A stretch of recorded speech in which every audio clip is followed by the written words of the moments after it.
Hey there. Today we're going to talk about things we wish we knew before we started playing the game. Tutorial. Okay, and without further ado, we're going to cover the first concept, which is the most commonly asked question in games like that, which is how to drop a crosshair. Ultimately, all you have to do is slide your finger down or up relatively dynamically so the game recognizes it that this is you dropping the crosshair rather than just aiming low. Alright, and now when we have that covered, I wanna speak two words about the idea of playing actual players here.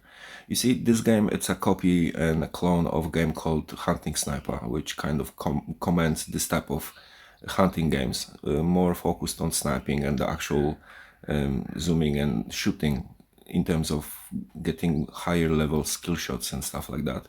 But the game was kind of designed to make you feel a little bit haunted by other players, and then community on social media kind of lost it several times because people got really toxic. And the idea with this game is that they kind of went around that idea, and the previous game it was like tour. So first you were shooting, then the other player, which you had to watch, and then you were shooting again, and back and forth. Here we're playing simultaneously. Now I'm not really convinced that this is an actual real player. When I did a little research, it's been said that when the game finds difficulty to find another player for a live game, it gives you a bot, which is kind of a concept that there's somebody in the back giving shots, and you might get a random, first of all, random player with a random amount of trophies, again, and then leaks on high levels, and then also the scores can be potentially random, or there can be particular algorithm chasing you to make more purchases. Now, from what I've noticed, the shop and the ammunition and the guns, rifles are made that there are no particular bonuses to scores, or there are no packages allowing you to have more shots over the other people because you paid. The game seems to be really fair, and it offers a lot of things to upgrade and to purchase and spend your money, if you will, to obviously will give you an advantage in shooting. But if you decide to be a free-to-play player, there's a particular strategy I want to talk about. Actually, yeah, let's go. So first of all, it's really important that you're going to go to Tour 5 as soon as possible, okay? And don't waste your time on the initial boxes, the supply boxes, the Tour 1, 2, and 3, and 4. The rifles from Tour 1, sorry, it will be here. The rifles from Tour 1 will allow you to go to Tour 4 easily, and while you're there, you start getting your first sort of rare rifle cards, which is the boxer rifle. And what I need you to be aware of is that velocity in this game really matters. And this is the first stat you see on the left top hand side.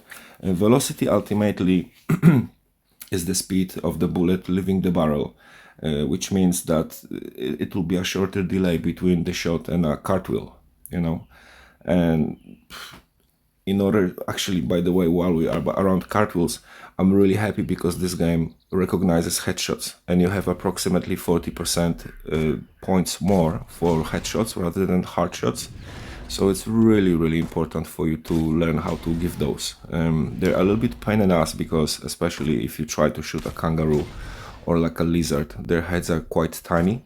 I'm assuming on high levels you're gonna have like birds and stuff like that. When the head in the distance, it's, you know, like a head of a match sort of thing. But so far so good.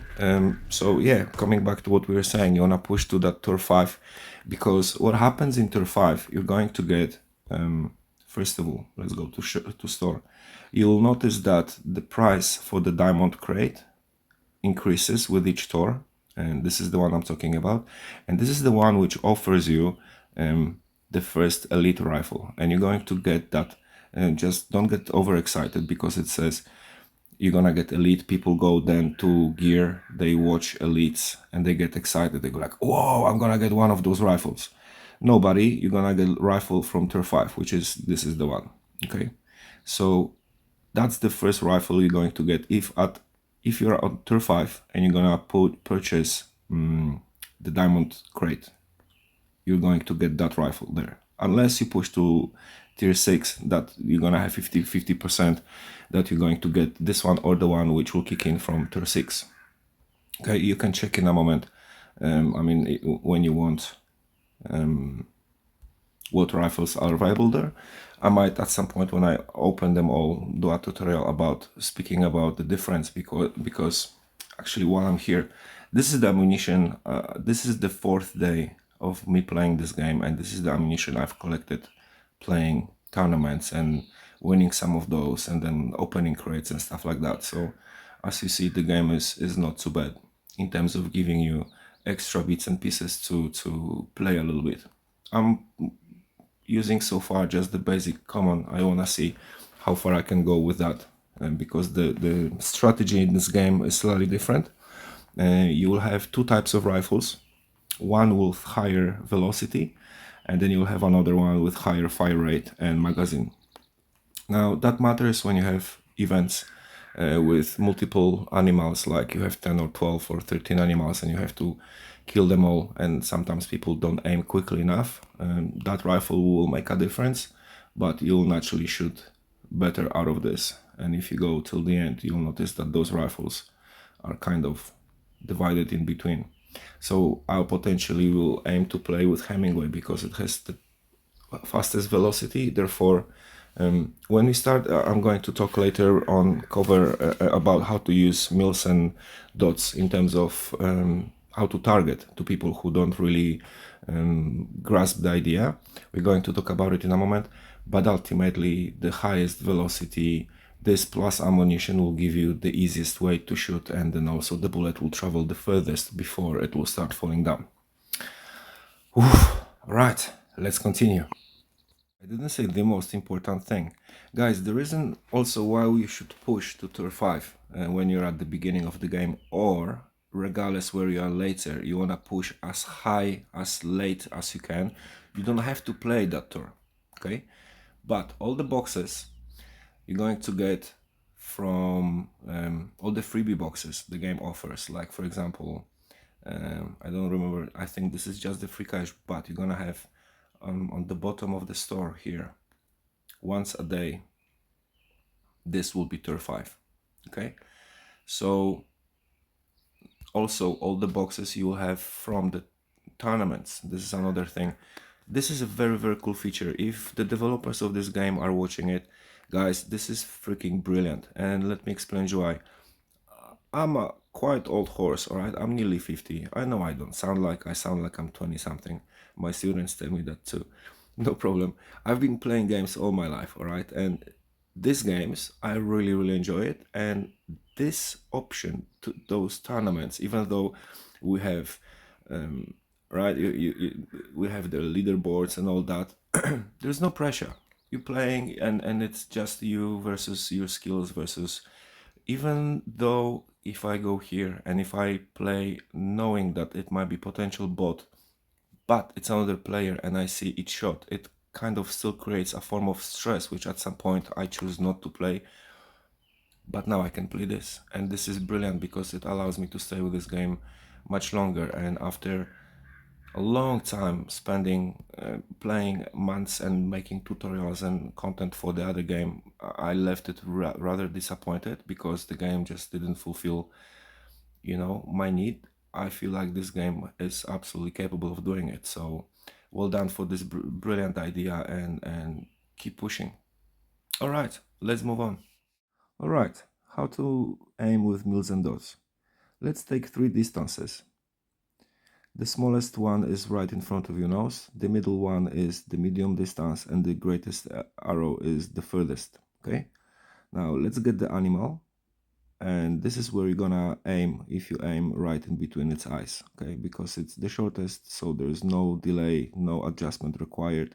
If you wanna shoot in between its eyes, you go this way. Now pardon my crosshair, that's the best I could come up with, but I hope you can get the idea. All right, let's move animal to the middle part. Okay, and obviously the animal is moving from your right side to your left side. Okay, and it's running, and it looks very dangerous. Okay, so animal is running now a little bit further down the map, which is it's going to be much smaller, and therefore you need to put some adjustments. Right, so the idea is that as you see, the crosshair is right now a little bit to the left and above the point between the eyes. Due to the fact that the animal is moving towards your left, we need to anticipate the point when the bullet will meet, and because of the distance, we need to lift the rifle a little bit up and predict how much it takes before the bullets start dropping. And you'll notice in this game that it starts fairly quickly. You need to start making those adjustments in order to make a perfect kill to get that point, otherwise you're gonna shoot underneath it. Guess what happens when the animal is there?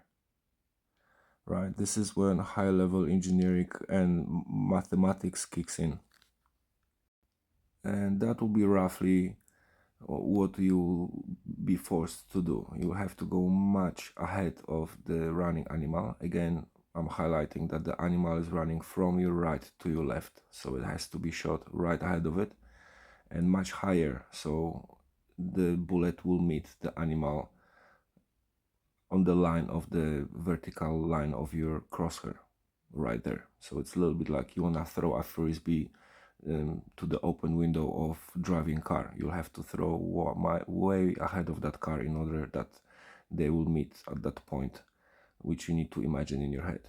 And ultimately this game, it's really challenging in that manner because the animals aren't really running from left to the right.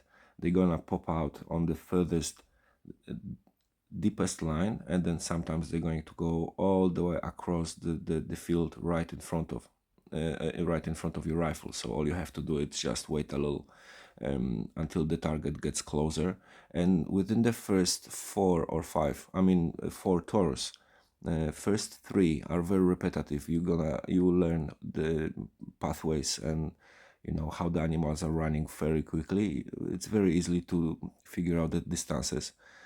I was doing a lot of perfect shots on my first day in this game. I mean, I'm really experienced from the previous game.